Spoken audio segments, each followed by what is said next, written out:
Chairman, it's my honor and pleasure to be invited to have a presentation on phacoemulsification step by step in the next 20 minutes. I don't have any financial interest. In this presentation, we are going to summarize what's the history of phacoemulsification, patient selection, patient preparation, construction of the wounds, capsular axis, hydrodissection and delineation, viscodissection, nuclear fragmentation, soft, hard cataract, chopping techniques, irrigation aspiration, intraocular lens implantation, and hydration of the wound. All of us are familiar with the history of the wound size in cataract surgery, starting by 12 millimeter in the intercapsular cataract extraction, then 10.5 in the extracapsular, then in Sykes with the 5.5 millimeter, then the standard phaco with foldable IOL, then the bimanual phaco of 2.2 millimeter, and lastly the microcoaxial phacoemulsification with 1.8 millimeter. Charles Kellman was the first to invent the effect of freezing on the eye, and he invented the cryo machine. And again, he was a resident in Wills Eye Hospital, and in 1967 he had a grant of for invention of a way to remove a cataract through a tiny incision, eliminating the need for hospitalization, general anesthesia, and dramatically shorten the recovery period. And he discovered the phacoemulsification. This is the prototype of the handpiece. It was very heavy. The first surgery took about 6 hours in the cadaver eye, and then the first eye was done, and the corneal edema subsided, but the power of the IOL was -14. Phacoemulsification is the most exciting innovation in cataract surgery in the 20th century, and this was introduced by Charles Kellman. For selection of patients, we have to take care of the age of the patient, the degree of nuclear opacity, and for the phaco beginners, it's preferable to start for the age between 50 and 60 years of age, and the degree of nuclear opacity between +2 and +3 nuclear opacity with a good red reflex. And of course, all cataracts should be dilated before surgery during the examination. Anterior chamber depth should be put in mind because deep anterior chamber or shallow anterior chamber, the surgeon may feel some difficulty. So for the phaco beginners, we have to have a reasonable anterior chamber depth. And of course, the lens should be stable. All of us are familiar with the Locus 2 classification of the nuclear opacity, starting from grade 1 up to grade 4 nuclear opacity, or grade 5 nuclear opacity, which is the cataracta nigra. For the wound construction, the clear corneal tunnel incision is either 2-stepped incision or 3-stepped incision. This is a diagram showing that we take first an incision, just demarcation line at the site of entry, and then have a tunnel in the stroma, and then change the direction of the diamond knife or the keratome or the stainless steel keratome into the anterior chamber. This is the construction of the wound, just having incision, which is about 3 millimeter at that time, and then the diamond knife allows the short tunnel incision, which is rectangular in appearance, and then go to the anterior chamber. This is the typical and the ideal wound incision for phacoemulsification, to have a self-sealed 3-stepped incision surgery. Now, many of us are familiar with the 2-stepped incision. This is the side post, which we start with first, and then putting viscoelastic over the cornea, which helps good visualization of the cornea if there is dry eye or any mild corneal opacities. Then injecting this OVD inside the eye and to make the pressure high. And here is the 2-stepped incision, again short tunnel, and then go inside the anterior chamber. This is the 2-stepped incision. Tunnel incisions, they don't induce any short or long-term astigmatism of clinical importance, whether there's clear tunnel or clear corneal tunnel. And the very important number to put in mind is the 2.6 millimeter incision. 2.6 millimeter is the incision which is astigmatically neutral. If it is more than 2.6, it induces surgical induced astigmatism. If it is less than 2.6, it is astigmatically neutral. So the cut-off number for astigmatically neutral incision is the 2.6 millimeter. Temporal approach has many advantages, having visual recovery faster because it's away from the corneal edema, which is induced more at the wound, It has more space for the surgeon's hands. There is no eyebrow barrier. If you have sunken globe like this, it's easier to go through the temporal approach, which is easier to deal with. And it only needs a special speculum that allows the Phaco handpiece to pass through the temporal approach, and it is less traumatic to the eye and more comfortable to the patient. Capsular axis. The term capsular axis or the term rhexis means bursting or rupture or tearing by the Greek word. And this capsular axis has 4 C's. It should be continuous, curvilinear, circular capsular axis. 4 C's.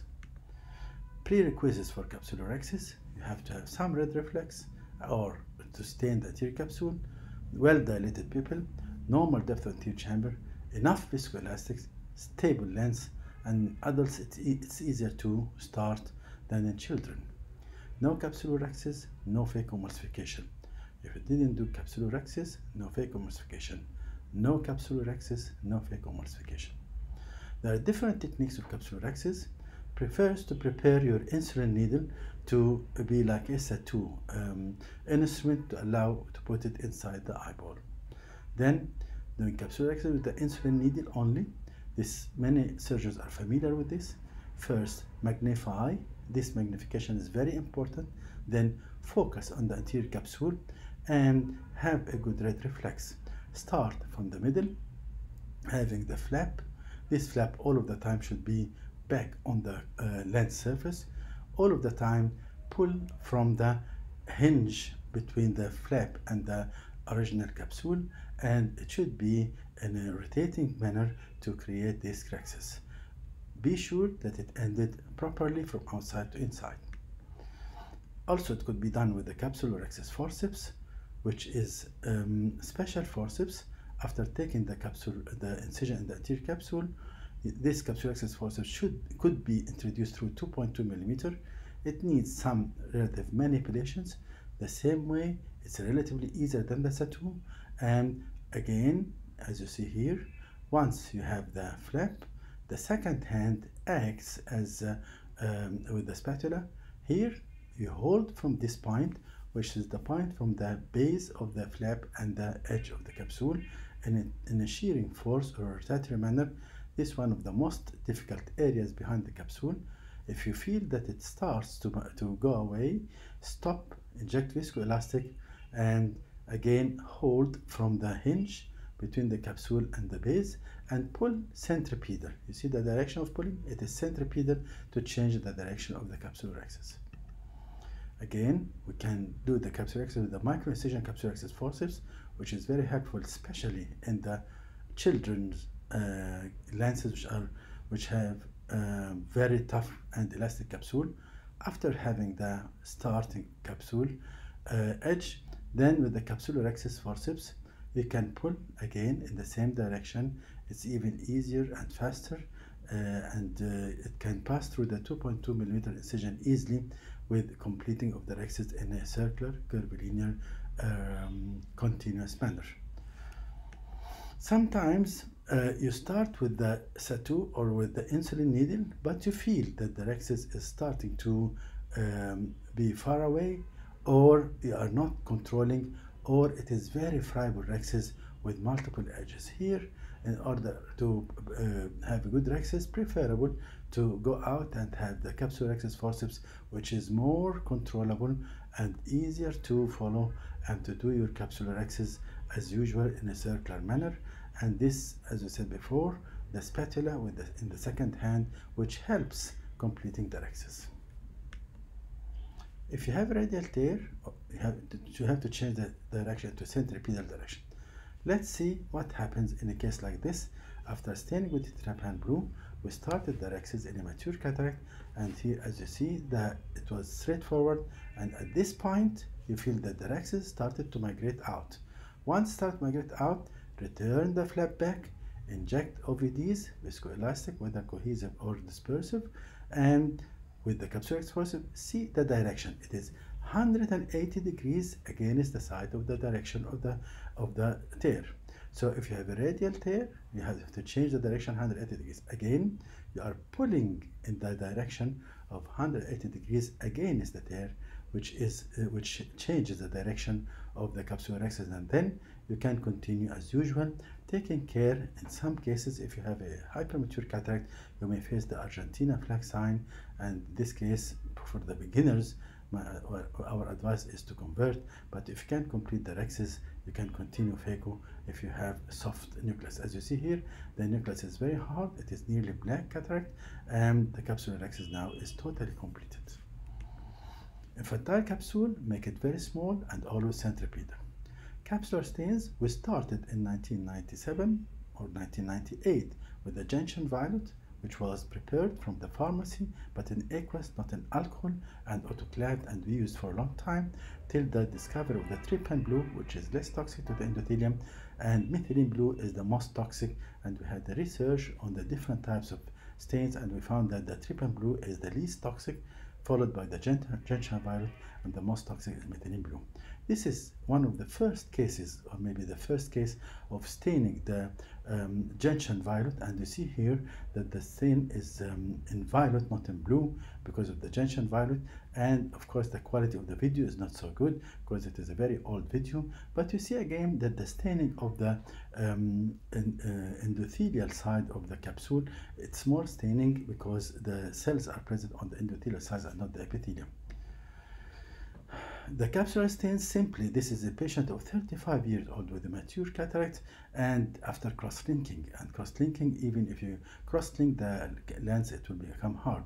As you see, we inject air, and under the air we give the trypan blue to stain the anterior capsule, and then you can wash the air with saline and then viscoelastic, and then do your Axis. Capsular Axis has many advantages. It allows greater manipulation of the nucleus with definite in-the-bag IOL. Even with posterior capsular tears, IOL could be safely implanted in the sulcus, 60% stretchable for nucleus delivery, even the extracapsular cataract extraction. So all of the time, make it 5.5mm Axis in all patients. There are no tags or flaps that interfere with aspiration of the lens matter, so you can deadly sure be that the lens matter is totally cleared with a minimum mechanical force on the zonules, and it keeps the posterior capsule posteriorly ballooned all of the time. The second is hydrodissection. After capsular Axis, with the BSS, as you saw, the wave that passed behind the nucleus is the hydrodissection wave. Following the hydrodissection again, this is the wave which is seen passing behind the nucleus. Then for the hydrodelineation going in the nucleus, you may have 2 or 3 golden rings to see how small is the nucleus. And sometimes now you do the viscodissection, and sometimes with the visco you can even help in disintegrate the lens if it is soft. So the viscodissection is very helpful to have a cushion between the nucleus and the epinucleus in the posterior capsule, and even can divide the soft nucleus. Viscoelastics. Before talking about viscoelastics, the point of nuclear rotation is after doing the hydrodissection and then trying to rotate the nucleus. You see here the wave was not complete, now it's a complete wave. Trying to do hydrodelineation, trying to rotate. The rotation is a little bit difficult, but when you go out and inject viscoelastic, this viscoelastic behind the anterior capsule, and now you can rotate easily the nucleus. So viscoelastics, number one, it's very helpful in the nuclear rotation and with the viscodissection. Soft shell technique is injecting 2 types of viscoelastics, the viscocohesive and the viscodispersives. Viscocohesive like the Helon with low molecular weight and expands more on the anterior surface of the capsule. And the viscodispersive is like methyl cellulose, which protects the posterior capsule. Steve Ashnov invented the soft shell technique by putting the 2 types of the viscoelastics and then reverting them, putting the Helon or the viscocohesive in the bag and following it the viscodispersive in the over the bag during insertion of the IOL. This helps putting the IOL easily, protecting the cornea, and when you wash the OVDs, it's easily washable and rapidly getting out. Heavy viscoelastics are very valuable when you have rent in the posterior capsule. It acts as a third hand, giving this viscoelastic will eliminate and will delineate where is the tear. As you see here, the posterior capsular rent is very well seen in the center of the posterior capsule. Before inserting a phaco probe, you have to have perfect capsular axis, hydrodissection, hydrodelineation, viscodissection, and rotation of the nucleus. You have to synchronize both hands, both ears, both feet, one with the microscope and one the machine, and both eyes together. There are different techniques of phacoemulsification, and then followed by aspiration, irrigation, and foldable IOLs. How to convert to phacoemulsification? You have to know your machine very well. If you are going to talk about the machine only, it may take about an hour to understand the phaco machine, but simply there are three parameters: the aspiration rate, which is calculated in cc per minute, and the vacuum power in millimeter mercury, and ultrasonic power in percentage. That's why every machine has its own ultrasonic power. Number two, you have to adjust your parameters in different stages of the procedures. You have three stages of the procedure. Stage 1 of sculpting the nucleus, or Phaco 1, you need high ultrasonic power, 60 to 80%, low vacuum power, low aspiration rate. These are the basics. We're not going to talk about the ozil or the micropulse or the different types of the rotatory ultrasonic power. Here is the phaco fracture. In Phaco 1, we're doing grooving with high ultrasonic power, low vacuum with a flow rate of 18 cc per minute average. After doing two grooves, which is a very deep groove till the reflex starts to appear, we have another groove, and this is the divide and conquer technique, to have a cross-like groove in the middle of the nucleus. So you divide the nucleus, which is hard, into 4 quadrants, and after doing a deep groove, you can disassemble or separate the quadrants from each other to receive the red reflex. Every quadrant is separated alone, and after separation of the 4 quadrants, now you can go to the second stage of the nuclear disassembly and getting every quadrant. But this is the divide and conquer, which takes a lot of ultrasound.